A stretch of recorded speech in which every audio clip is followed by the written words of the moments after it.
In the electron transport chain, there is an inner membrane space, also known as the outer mitochondrial membrane. On this side, there are hydrogen ions. Right below this is a mitochondrial matrix, also known as the inner mitochondrial membrane. On this side, there are oxygen ions. In between these, there is a series of membrane-bound carriers called the NADH dehydrogenase, the ubiquinon, the succinate reductase, cytochrome B through C1, cytochrome C, cytochrome oxidase, and the ATP synthase. When NADH comes into the NADH dehydrogenase, it releases its electrons into the carrier, which now the NADH is formed into the NAD. The electrons are then transferred to the ubiquinon, then transferred to the cytochrome B through C1, cytochrome C, and into the cytochrome oxidase.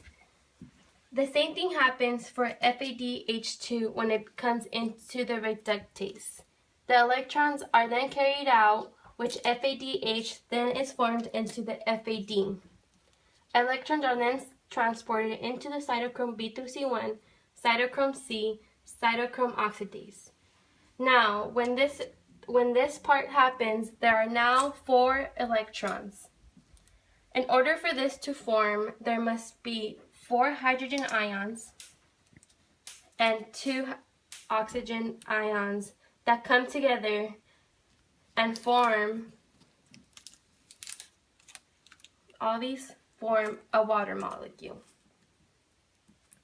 And the reason why there are some hydrogen ions on this side is hydrogen ions can go in and back out into the outer mitochondria through each carrier. When the water molecule is forming, the ATP synthase is forming ATP to ADP. When ADP comes into the synthase and a hydrogen ion is mixed together, it forms ATP. And this is how the electron transport chain is produced.